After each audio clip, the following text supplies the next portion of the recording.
Every automobile company has introduced concept cars that fit into the EV category. Almost all suggest that they're exploring BEVs and that they'll be ready to compete soon or in a few years.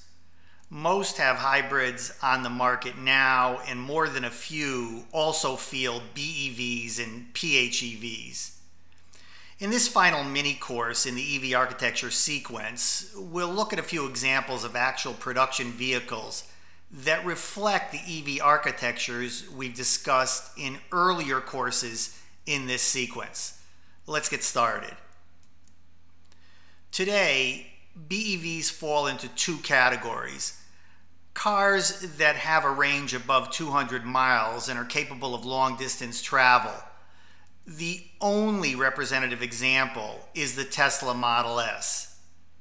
And cars with range below 100 miles, sometimes called city cars, and generally intended for local driving with corresponding driving performance characteristics.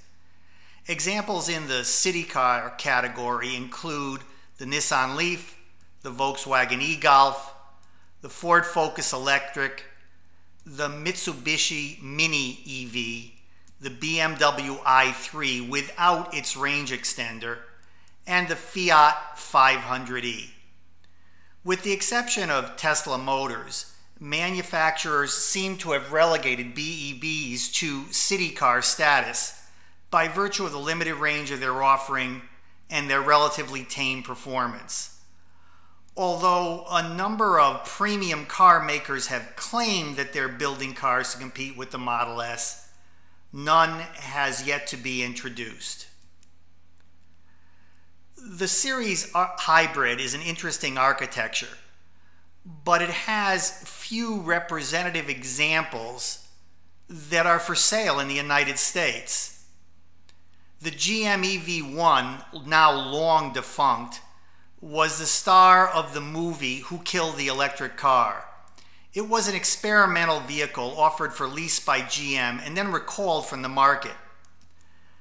The Fisker Karma, also defunct, is aesthetically impressive, but had a number of systemic issues. For example, a cramped interior, a noisy internal combustion engine, and little storage space of any kind. The car never gained traction in the US market, and Fisker Automotive declared bankruptcy in 2013. The BMW i3 with range extender is the only series hybrid from a major manufacturer on the market today. A 34 horsepower internal combustion engine powers a generator that switches on when the battery charge falls below 6%. And provides charging for a battery, which is the sole power source for an electric motor that drives the car. The ICE does not drive the wheels of the i3. Every manufacturer that builds a production parallel plug-in hybrid implements the architecture with a few custom touches. But overall, the vehicles exhibit a similar architecture: a battery that may be charged from the grid, the plug-in component as it were, along with an internal combustion engine that can drive the wheels when the battery falls below a defined level of charge or the car exceeds a certain defined speed. Representative examples in the parallel hybrid category are the Toyota Prius plug-in, the Chevrolet Volt, the Honda Accord plug-in, and the Ford Fusion Energy SE. All are competent vehicles for both local and long-distance travel. All production examples of fuel cell electric vehicles have extremely limited production goals and, as a consequence, very limited market impact. In the United States, the vast majority of these vehicles are sold in California.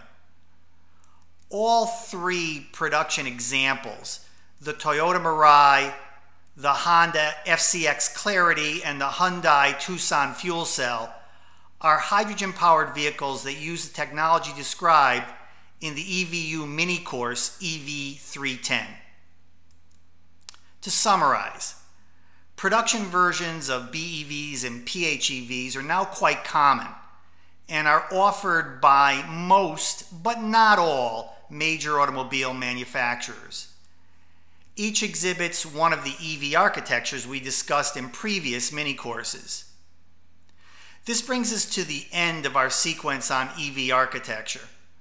There's still a lot we haven't yet discussed about EVs, and we'll cover that in upcoming EVU mini-courses.